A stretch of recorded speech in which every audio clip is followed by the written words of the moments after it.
Hello everyone. Bab yang berikut ialah fungsi trigonometri. Tetapi sebelum kita belajar matematik yang baru, kita akan ada sedikit ulang kaji tentang fungsi trigonometri yang murid-murid telah belajar di tingkatan 3 dan tingkatan 4. Dalam tingkatan 3, murid-murid telah belajar bahawa fungsi trigonometri ialah hubungan antara sudut di dalam segitiga bersudut tegak dengan nisbah sisi-sisi segitiga itu. Segitiga bersudut tegak ialah segitiga yang ada salah satu sudut yang bernilai 90 darjah. Antara dua sudut yang lain, kita akan namakan salah satu sebagai theta. Dan selepas kita telah namakan sudut itu, kita akan namakan tiga sisi segitiga ini. Sisi yang berketenangan dengan sudut 90 darjah dikenali sebagai miring. Miring ini ialah sisi terpanjang segitiga itu. Dan miring ini hanya berkaitan dengan sudut 90 darjah ini. Dia tak akan berubah bila kita tukar sudut theta ini. Sisi yang bertenangan dengan sudut theta dikenali sebagai sisi depan. Dan susu yang sebelah theta itu dikenali sebagai sisi samping. Kita telah diajar tiga jenis fungsi trigonometri: sin, cosine dan tangent. Sin theta ialah nisbah kepanjangan sisi depan per kepanjangan sisi miring. Okay, so D untuk depan, M untuk miring. Cosine ialah nisbah kepanjangan sisi samping per kepanjangan sisi miring. Dan tangent theta ialah kepanjangan sisi depan per sisi samping. Sebagai satu contoh, kalau kita tahu bahawa panjang sisi depan ialah 3 cm, sisi samping ada 4 cm, dan sisi miring ini ada kepanjangan 5 cm, itu bermaksud sin theta kita ialah 3/5 kerana D ialah depan, oleh itu kita ada 3 di atas pecahan itu, dan miring ialah 5 cm. So di bawah pecahan kita tulis 5. Oleh kerana jumlah sudut di dalam segitiga ialah 180 darjah, itu bermaksud bahawa sudut yang kita tidak nama ini ada nilai 90 tolak theta darjah. Untuk sudut baru ini, kerana tempatan dia telah ditukar, sisi di bawah ini tidak lagilah samping. Ini ialah sisi depan sudut 90 tolak theta. Dan sisi di kanan ini ialah sisi samping. Itu bermaksud bahawa sin theta sama dengan cos 90 tolak theta, kerana depan dan samping ini telah ditukar antara theta dengan 90 tolak theta. Dan kita juga ada dua hubungan lain untuk cos theta dan tangent theta. Cos theta ialah sin 90 tolak theta darjah. Dengan menggunakan kekaitan ini 90 tolak theta darjah, kita tidak perlu cari semua fungsi kuadratik untuk dua sudut ini. Kita boleh guna kekaitan ini tanpa membuat nisbah-nisbah yang baru. Dalam contoh ini kita tahu bahawa sin theta ialah 3/5.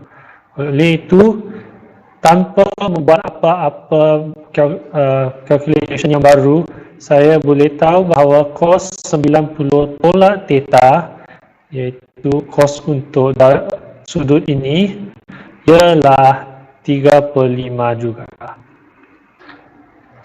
Selain tiga fungsi songsang asas yang kita belajar, kita juga diajar tiga fungsi songsangan trigonometri. Ya.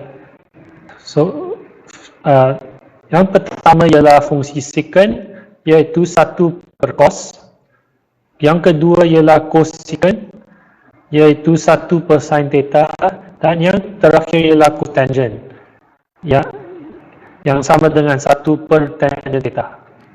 Kerana ini ialah fungsi songsang 1/cos theta, itu bermaksud nisbah-nisbah yang kita belajar tadi telah dipusingkan.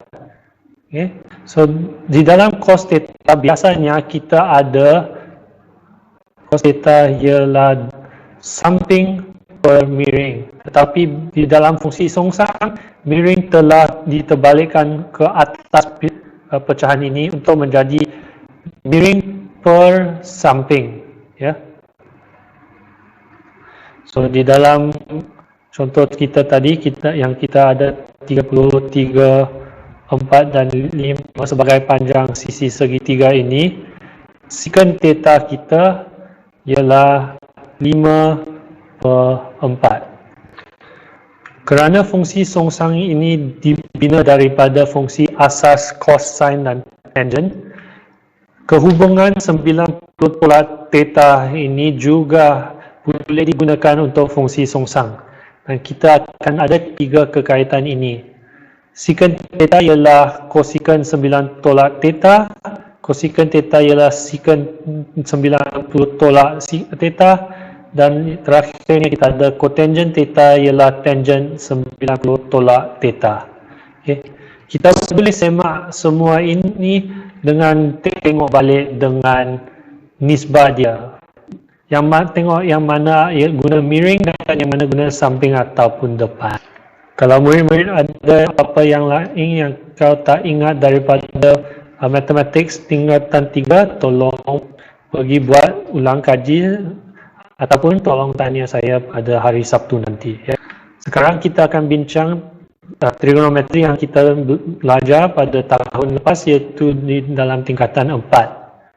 Di dalam tingkatan 4, kita telah belajar bagaimana kita boleh buat trigonometri untuk sudut yang lebih daripada 90 darjah ataupun yang kurang daripada 0 darjah. Dua jenis sudut ini tidak boleh dibuat dengan trigonometri yang kita belajar tentang segitiga tadi, kerana sudut lebih daripada 90 darjah tidak boleh didapati dalam segitiga bertegak, ya. Dan sama juga dengan nilai negatif dalam sudut segitiga. Untuk sudut lebih daripada 90 ataupun kurang daripada 0, kita perlu guna gambar yang berbeza. Dan gambar yang kita akan mengguna ialah gambar paksi XY, seperti yang kita guna untuk lukis graf. Bila kita guna paksi XY untuk ukurkan sudut, kita akan ukurkan sudut daripada paksi X positif. Ya. So, garis paksi X yang di kanan ini ialah paksi X positif. Dan bila kita ukur sudut positif, kita akan ikut lawan arah jam, seperti di dalam gambar ini. Dan apabila kita perlu buat apa-apa dengan sudut lebih daripada 90 darjah ataupun kurang daripada 0, kita akan guna sudut rujukan, iaitu sudut hijau di sini.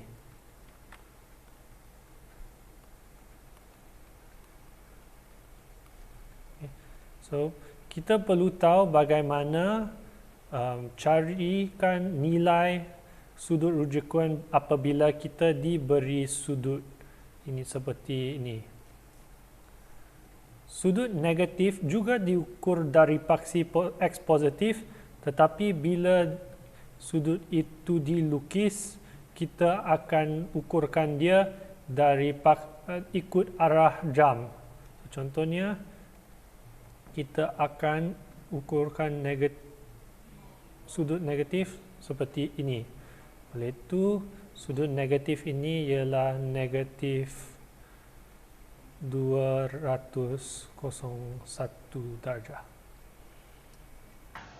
Bila kita guna paksi XY untuk buat trigonometri, kita perlu fikir tentang kuadran, iaitu susuan sudut itu berada di dalam.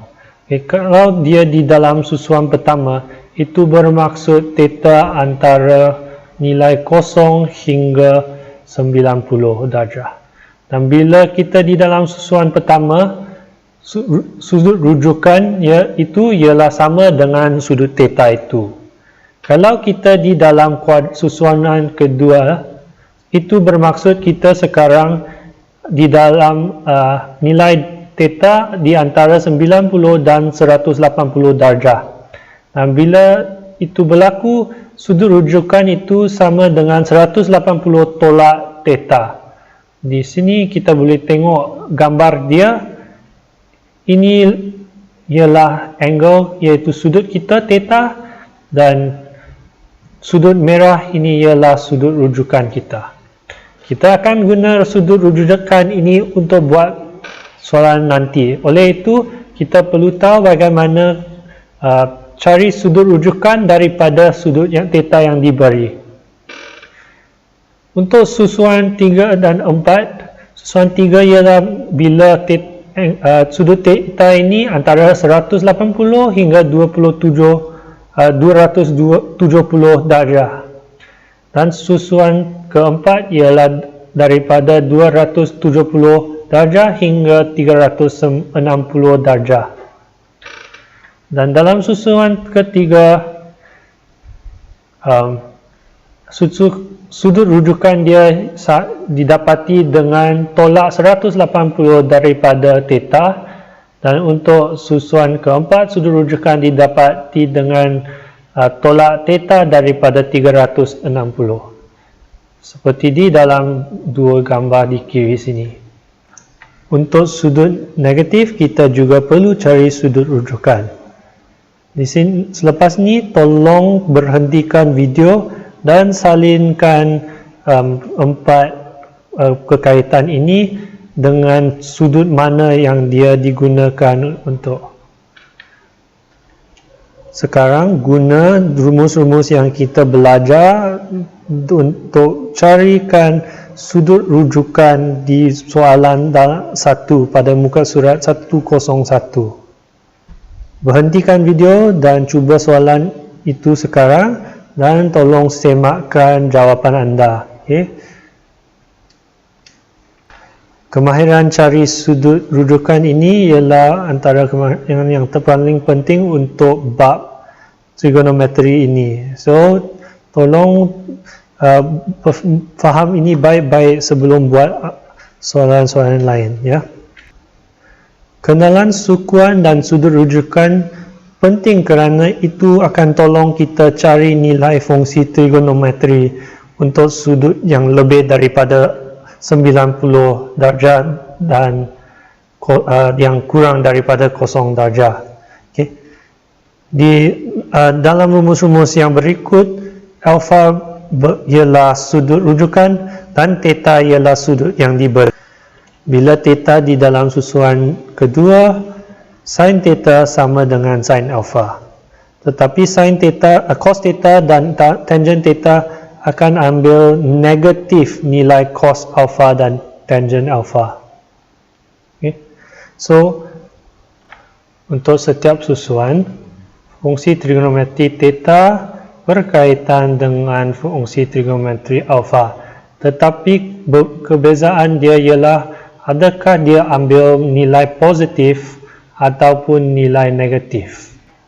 Di dalam susuan kedua, sin yang ambil nilai positif untuk sin alpha.